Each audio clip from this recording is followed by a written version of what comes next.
Hello, good morning friends. तो पिछली class में हमने पढ़ लिया था एक्टिव तथा पैसिव एलिमेंट पढ़ लिए थे हमने। अब हम आज पढ़ेंगे बेटा यूनिडायरेक्शनल तथा बाई डायरेक्शनल एलिमेंट में क्या डिफरेंस है। जो यूनिडायरेक्शनल एलिमेंट और बाई डायरेक्शनल एलिमेंट कौन कौन से हैं, और ठीक है बच्चे स्टार्ट करते हैं। तो सबसे पहले हम बात कर लेते हैं बाई डायरेक्शनल एलिमेंट। देखो बाई डायरेक्शनल एलिमेंट कौन से होते हैं। If element characteristic and property are independent on the direction of current, यदि कोई भी हमारे पास एलिमेंट है, कोई भी एलिमेंट हो सकता है, इलेक्ट्रिकल सर्किट में कोई भी एलिमेंट लगा हो सकता है, अगर उस एलिमेंट की प्रॉपर्टी और करेक्टरिस्टिक करंट की डायरेक्शन पर डिपेंड करती है या तो वो कौन सा है। अगर डिपेंड करेगी तो यूनि डायरेक्शनल एलिमेंट, अगर इंडिपेंडेंट होगी तो बाई डायरेक्शनल एलिमेंट। अब हम देखते हैं कैसे हैं। मतलब जो भी एलिमेंट हो, हमारे जो भी सर्किट में एलिमेंट लगाया उसकी करेक्टरिस्टिक और प्रॉपर्टी किस पे डिपेंड नहीं करनी चाहिए, करंट की डायरेक्शन पे। तो एलिमेंट को हम क्या बोलेंगे, बाई डायरेक्शनल एलिमेंट। देखो एग्जांपल के लिए जैसे हम देखते हैं, जैसे सपोज करो हमारे पास कोई रेजिस्टेंस है। एक मिनट के लिए मैं बता देता हूँ बच्चों आपको। सपोज करो हमारे पास कोई रेजिस्टेंस है, ध्यान से देखना बच्चों। हमारे पास 5 ओम का रेजिस्टेंस है। अब इस डायरेक्शन से करंट फ्लो हो या इस डायरेक्शन से करंट फ्लो हो, ये 5 ओम का रेजिस्टेंस की तरह ही काम करेगा। इसका मतलब क्या है बेटा, ये एक बाई डायरेक्शनल एलिमेंट है। हम कैपेसिटर की बात कर लेते हैं। कोई 1 माइक्रोफेरेड का कैपेसिटर है, चाहे इधर से करंट फ्लो हो या इधर से करंट फ्लो हो,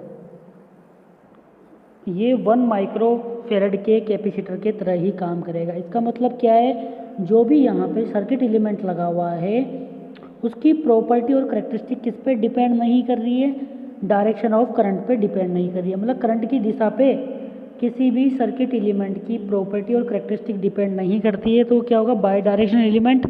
अदरवाइज अगर डिपेंड करेगा तो यूनि डायरेक्शनल एलिमेंट। देखते हैं, जैसे हम एग्जाम्पल के लिए देखते हैं unidirectional element. Bidirectional समझ में आ गया ना आपको। मतलब कोई भी सर्किट एलिमेंट है उसकी प्रॉपर्टी और करेक्टरिस्टिक करंट की डायरेक्शन पे डिपेंड नहीं करनी चाहिए। ठीक है, अब हम आगे चलते हैं बच्चों।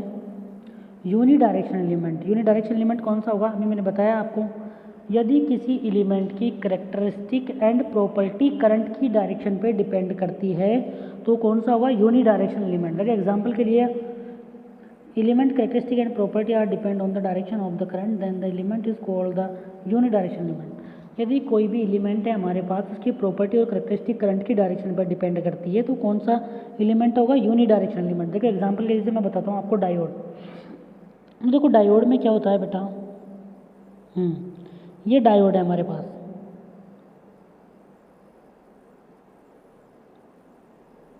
ये हमारे पास डायोड है। देखो इसमें 2 टर्मिनल होते हैं, P और N।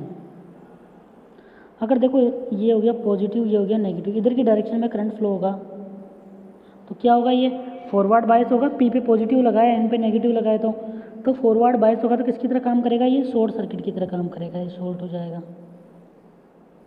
ठीक है, अगर बेटा अगर हमने इसमें करंट की डायरेक्शन चेंज कर दी, देखो जैसे एग्जांपल के लिए मैं बताता हूँ आप लोगों को।